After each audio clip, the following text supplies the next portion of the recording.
Господи, как же я рада сказать вам эти слова. Привет, привет, друзья! Я правда очень рада записывать для вас видео, соскучилась. В этом видео мы с вами поговорим про то, как правильно ставить цели, чтобы они нам помогали в изучении иностранного языка. Ну, в частности, русского языка. Мы поговорим о том, что делать не нужно, как не нужно ставить цели, зачем вообще нам нужны цели в изучении иностранного языка. И, наконец, я вам расскажу свой взгляд на эту тему, как, по-моему, правильно ставить цели в изучении иностранного языка. Если для вас эта тема актуальна и интересна, оставайтесь и давайте беседовать.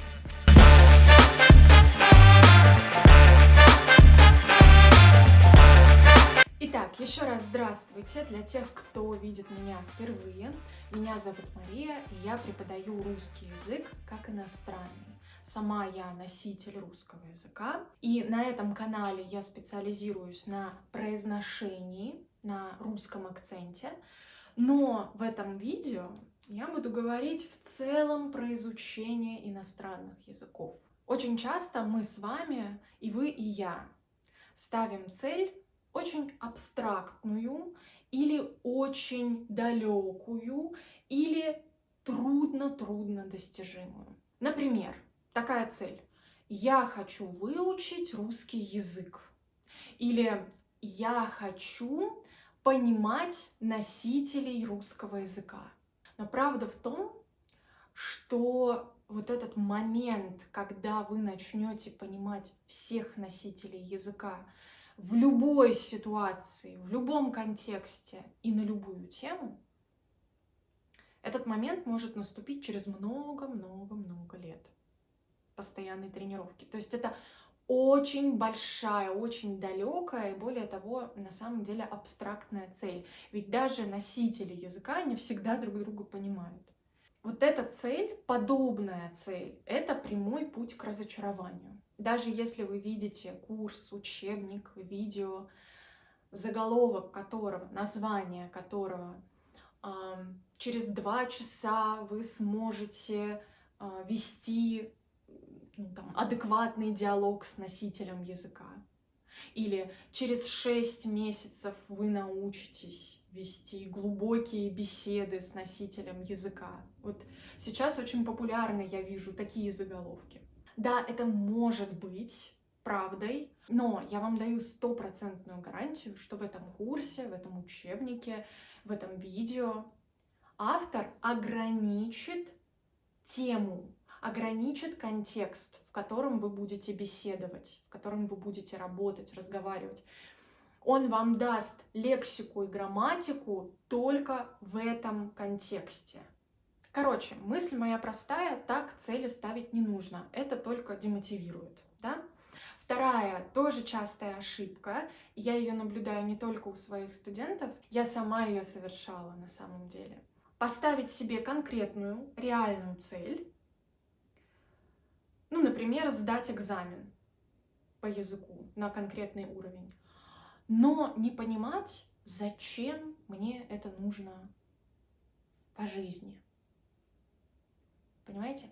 Поставить цель, например, прочитать книгу и не понимать, а зачем я это делаю. У меня был такой случай с французским языком. После университета я решила поставить себе цель. Я не хотела забрасывать французский, и поэтому я поставила себе цель сдать экзамен по французскому языку на уровень B2. И я его сдала.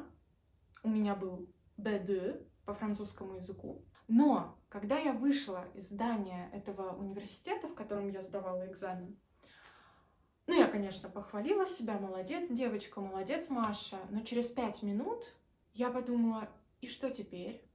И, честно говоря, с тех пор на французском я так и не говорила. Но тут важная штука. Я не говорю, что не надо сдавать экзамены по языку или не надо ставить себе конкретные цели. Наоборот, надо. Но сегодня в этом видео я хочу вам предложить такой объемный взгляд на цели, разносторонний взгляд на постановку цели. Короче, сейчас объясню все. Давайте коротко обговорим, зачем нам надо ставить цель в изучении языка. Может быть, можно без цели? Ну, вообще, сейчас будет, наверное, информация 18+. Возможно, кто-то из вас яростно со мной не согласится, но мне кажется, иногда можно поучить иностранный язык и без особой цели. Просто позаниматься иностранным языком. Знаете, это как гулять по городу без конкретного маршрута и плана. Если вы взрослый человек, если вы можете себе это позволить, просто поучить в удовольствие русский язык или еще какой-нибудь, почему бы нет? Кто нам с вами запретит, да? Но все-таки цель выполняет две очень классные функции, полезные функции. Во-первых, цель может нас мотивировать, а точнее поддерживать нашу мотивацию на этом долгом пути изучения языка. А во-вторых, цель помогает нам измерять результат. Кроме того, даже третий пункт, цель дисциплинирует. И она помогает нам спланировать наш маршрут, спланировать путь. Так вот, именно из-за этих 3 пунктов я вам предлагаю поставить 3 цели в изучении русского языка или другого иностранного языка, если вы сейчас изучаете какой-нибудь. Эти 3 цели будут связаны друг с другом очень тесно, но каждая из них будет выполнять свою функцию. Первая цель, самая простая, то, о чем мы с вами уже поговорили, это цель, которая помогает нам измерить результат и понять четко, куда мы идем. Это конкретная цель. Например, сдать экзамен B1. Например, посмотреть 3 советских фильма без субтитров и понять их. Эта конкретная цель может быть коммуникативной. Например, уметь заказывать еду в ресторане, уметь общаться с сотрудниками банка. Это цель, рядом с которой вы очень четко можете поставить галочку: выполнил или нет, добился или нет. Такая цель, конечно, нам нужна, но есть у нее один недостаток, который я уже упомянула. Иногда вот эта формальная цель остается формальностью, остается пустой какой-то галочкой. Переходим ко второму пункту. И мой второй пункт — это поставить себе цель, которая будет нас дисциплинировать, будет помогать организовать наш учебный процесс. Это так называемая рутинка. Например, вы можете поставить себе цель каждый день читать 2 страницы из русской книги. Или каждый день смотреть 1 серию сериала. Или каждый день ходить на 1 урок по русскому языку. Или каждый день просто 10 минут что-то делать в учебнике.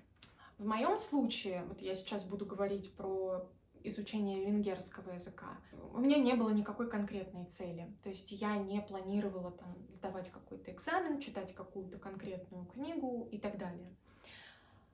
Поэтому мне было сложно измерить результат, кстати, в конце года. Но я поставила себе цель второго типа, вот эту рутинку. Из-за того, что у меня не было цели первого типа, конкретной цели, я в конце года не могла измерить результат и не могла увидеть, что я узнала, чего я добилась.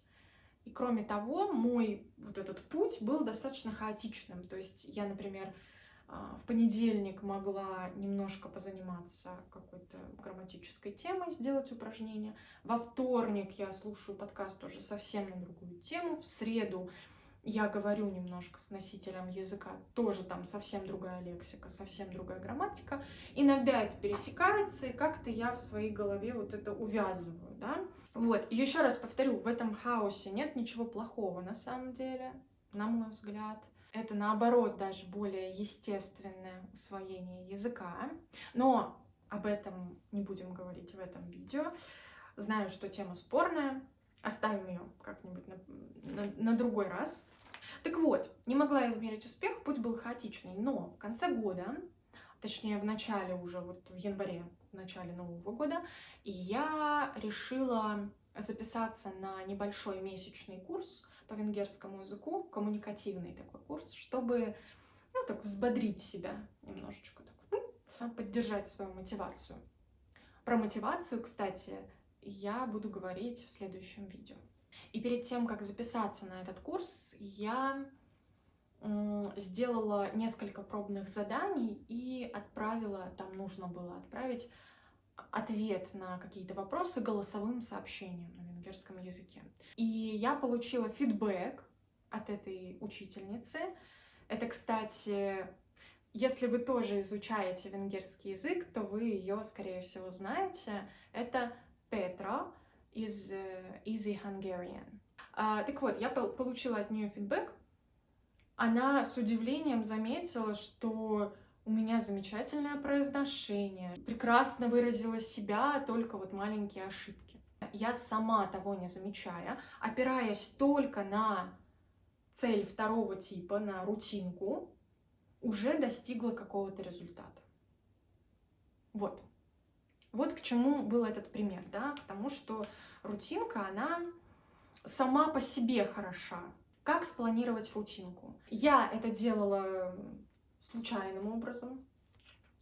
Вот, вы можете выстроить рутинку, отталкиваясь от своей конкретной цели. Если вы ставите себе конкретную цель и знаете, сколько времени у вас есть, то дистанцию делим на время, получается скорость. И по этой формуле вы можете высчитать для себя, сколько страниц каждый день вам нужно прочитать, сколько времени вам нужно заниматься русским языком. Переходим к третьему пункту. К третьему, и вы знаете, мне кажется, самому важному пункту.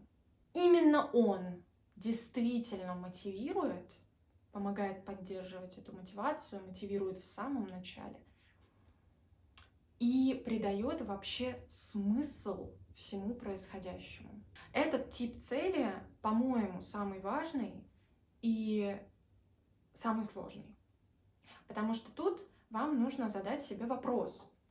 Задайте себе вопрос, как вы сейчас чувствуете себя, когда вы говорите на иностранном языке, который изучаете. Когда вы говорите на русском языке, когда вы читаете на русском языке, когда вы делаете задания на русском языке. Как вы чувствуете себя, когда вы сталкиваетесь с носителями русского языка. А потом спросите себя, а как бы вы хотели себя чувствовать, когда вы говорите на русском языке. И вот это вот желаемое состояние, желаемое настроение и будет целью третьего типа. Почему мне кажется важным поставить себе цель этого типа, сформулировать для себя эту цель? Давайте на примере. Представим, что вы хотели бы похвалить себя. Знаете, почувствовать такое «я могу», «какой молодец, а?» или «какая молодец», «ух, вот могу же». И для этого вы, может быть, записываетесь на какой-то сложный экзамен. Но дело в том, что это вот состояние «я молодец», «я могу», оно может быть достигнуто не только через конкретную цель, не только через экзамен. Оно может быть достигнуто и другими путями. Например, вы можете идти по своему родному городу и увидеть русских туристов, которые не могут найти дорогу. Стоят там, что-то смотрят по сторонам. Вы набираетесь смелости, подходите к ним, объясняете им дорогу, знакомитесь с ними, вечером идете с ними в бар, проводите классно время, а потом возвращаетесь домой, смотрите на себя в зеркало и говорите: «Вот это я могу! вот это я молодец, и все. И на этом этапе вот эта цель конкретная, сдать экзамен, например, она может вообще утратить всякий смысл, потому что вы уже на самом деле достигнете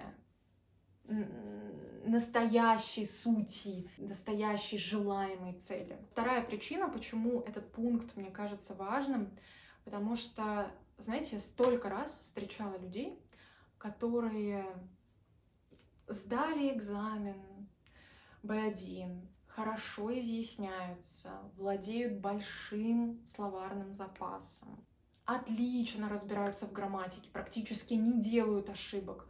И знаете, что они продолжают делать? Ругать себя, критиковать себя, все равно пилить себя. Вот чуть-чуть какую-то маленькую-маленькую ошибочку сделали, и все, и сразу вот, ой, какой я медленный, ой, ну я же это учил. И я, смотря на таких людей, понимаю, что они на самом деле очень часто используют язык, используют изучение языка как инструмент, как причину для того, чтобы себя поругать в очередной раз. Надеюсь, я понятно объяснила, что я имею в виду. Вот подумайте об этом. Ради какого состояния вы хотите изучать русский язык? Приведу личный пример, опять же, связанный с изучением венгерского языка. В конце прошлого года, 2023, я как раз заметила, что я впадаю в какое-то инфантильное состояние, когда вокруг меня говорят на венгерском. Я сразу как-то все, я не могу, не знаю, все как-нибудь сами, там, не знаю, давайте по-английски, там кто-нибудь за меня скажите. И когда я это заметила, я так себя ущипнула и спросила: Маша, а ты правда хочешь вот в таком состоянии? Зачем это тебе надо, да? Зачем ты используешь венгерский язык, чтобы впасть вот в это беспомощное состояние? И вот тогда я потихоньку начала формулировать для себя, что я бы хотела выйти из этого инфантильного состояния, не падать в обморок, когда вокруг меня говорят на венгерском, и я не понимаю, быть немножко поответственнее в эти моменты, посмелее, вот это все. И что вы думаете? Как раз вот в январе к нам приезжали в гости мои родители из России в Венгрию. Они не говорят по-венгерски, а мы с ними ходили там в кафе, в магазины, туда-сюда. И получилось так, что я ответственная в этой компании. Мне нужно было говорить, мне нужно было понимать, мне нужно было решать. И знаете что? Я справилась. Оказалось, что я знаю уже столько слов. Оказалось, что я могу и кофе заказать, и мясо заказать, и в магазине что-то уточнить, спросить, и так далее, и так далее.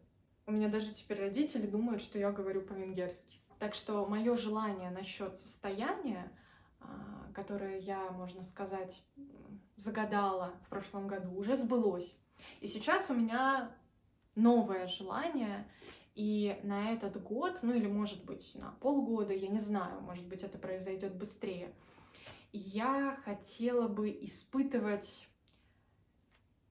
любопытство, когда я связываюсь с венгерским языком. Любопытство, игривость.